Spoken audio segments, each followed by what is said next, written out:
Have you ever thought about where your produce comes from? Most grocery chains receive produce from various local and national farmers. In fact, there are about 3.4 million farmers in the United States today. But of that staggering number, only 45,000 are Black farmers. At the Better Buggy, we are a proud group of Atlanta-based Black-owned farmers, selling produce locally and nationwide.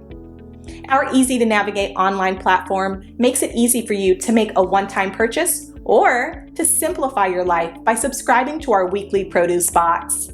Whichever frequency you choose, you can order with confidence, knowing you'll receive 100% organic farm-fresh produce. If you're looking for a thoughtful gift for a loved one that they'd actually find useful, be sure to pop by our online store where you can snag a gift card your recipient can use to order their own produce and t-shirts. Ready to start supporting local Black-owned farms and making healthier food decisions? Visit thebetterbuggy.com now to start shopping. Good morning to you, Tanya. The City Council approved that measure late last night for Black residents. It's a housing program. Not everybody, though, is in complete agreement about that program. The City Council voted in 2019 to create the Reparations Fund using tax revenue from recreational marijuana. The fund is supposed to be used for housing and economic development programs for Black residents, but critics say this isn't reparations, just a housing plan, only helping a limited number of people. It's a social equity housing program, which we are more than fine with passing if they would like to change the name. And it might, have some things that could be improved on. But the whole point is that you have to start doing something to help rally others to get on board and help make it a better process. The council voted for the first round of $25,000 payments. That'll go to 16 qualifying Black households for home repairs, down payments, or mortgage payments. This program could serve as the model for other proposed reparation programs across the nation. Ladies and gentlemen, H.R. 40 advanced in the House panel to Congress. And I know this is not a victory. But yes, in a sense, it is history because this is probably as far as a reparations or what they got labeled as a reparations bill has gotten. But we know it's going to fall flat in Congress. These lawmakers, they don't even like us. They don't even like us enough to do stuff, things about police brutality. What makes you think they're going to do something about slavery reparations? For real? Whatever. So this came out on NPR, and this actually happened today. So this is some audio that I want you to listen to. What does America owe the descendants of enslaved people? It's a question on the table in Congress today, where more seriously than ever before, lawmakers are debating the idea of reparations. A House committee is considering legislation to create a commission to study the issue. And NPR political reporter Juana Summers has been following all of this. She joins us now. Hey, Juana. Hello. Hi. So tell us about this bill. What exactly would it do?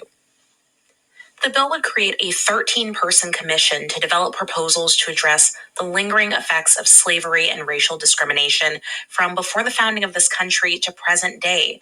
That commission would also consider what form a national apology could take for the harm caused by slavery. The commission would be empowered to hold hearings, and it would submit to Congress its findings for what may be appropriate remedies for Black Americans. Congresswoman Sheila Jackson Lee of Texas is the lead sponsor of this bill, known as H.R. 40. She says that the descendants of slaves still suffer today from the legacy of that system. We're committed to establishing this H.R. 40 as an enabling legislation to address the deep-seated racism and historic and systemic elements of mistreatment of African Americans through the centuries. We think it will be cleansing for this nation, and we think that it will be a step moving America forward. See us debate this question on the floor of the House. Now, I think it's important to note that there is still debate, even among supporters of reparations for slavery, about what that might actually look like. Some have pushed for direct monetary payments to the descendants of slaves. Others have said that there are other types of proposals that may be more realistic and could be put into law. Okay. I mean, this is a bill that some members of Congress have been trying to pass for literally decades now, right? Yeah, 3 decades actually. This bill was first proposed back in 1989 by then Congressman John Conyers, a Democrat from Michigan who has since died. But there wasn't a whole lot of interest from congressional leaders, so it never received a vote. But things are really different now. This country has been grappling openly with systemic racism and justice. And now this bill has the support of more than 170 Democrats, as well as key congressional leaders. Supporters of this effort say that the committee vote that we expect to see today that would eventually send this to the full House is a really important milestone in their efforts to meaningfully deal with the lingering effects of slavery on this country that still exists to this day. Yeah. Okay, a lot of Democrats on board, but what about Republicans? What have they had to say about this bill? We expect to hear them push back on this legislation in this hearing later today, as well as in the Senate if it does make its way there. Now, there was an earlier hearing on this legislation where we got a sense of where they stand on this. Take a listen to one argument from Congressman Burgess Owens of Utah, a Republican who is Black. It is impractical and a non-starter for the United States government to pay reparations. It is also unfair and heartless to give Black Americans the hope that this is a reality. The reality is that Black American history is not one of a hapless, hopeless race oppressed by a more powerful white race. It is instead a history of millions of middle and wealthy class Black Americans throughout the early 20th century achieving their American dream. So that was Congressman Owens' approach. Now, for another indication of what we might hear from Republicans, look back to 2019 when then Senate Majority Leader Mitch McConnell talked about this. And his argument in part was that it would be hard to figure out who to compensate and that reparations for something that happened more than 150 years ago was just not a good idea. Well, what about President Biden? Do we know if he would sign this bill into law if it actually did pass Congress? So the president met with members of the Congressional Black Caucus yesterday, and after the meeting, these lawmakers said that they had discussed this issue and this bill with the president. Congresswoman Jackson Lee said that she'd heard from the president as well as members of his team that he is committed to this concept. That is NPR's Juana Summers. Thank you, Juana. You're welcome. Yeah, Jim Crow Joe was going to sign it. Yeah, you know I don't believe that.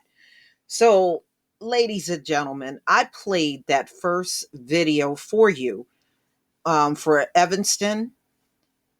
And just to let you know and just remind you, that model that they claim, it's just a housing program at the end of the day.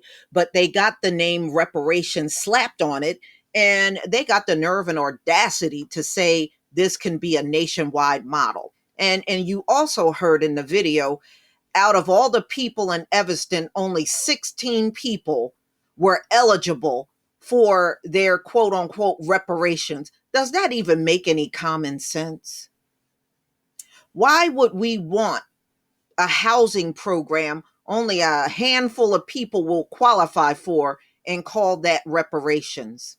And what if you're not looking to move?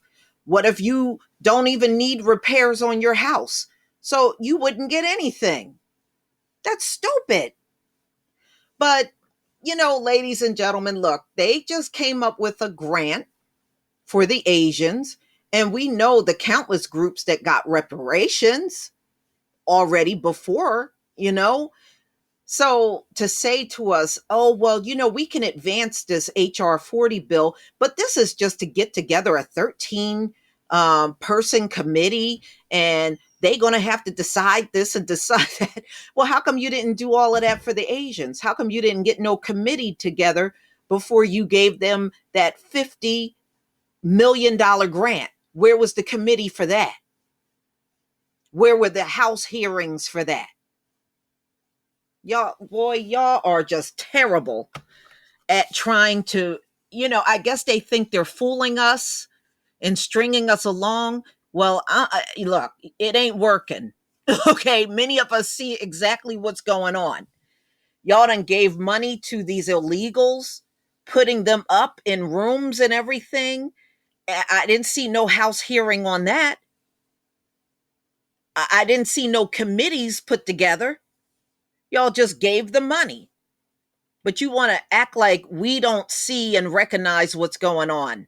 Yeah, well, you keep believing that. Y'all, please tell me what you think. Please leave your comment and subscribe.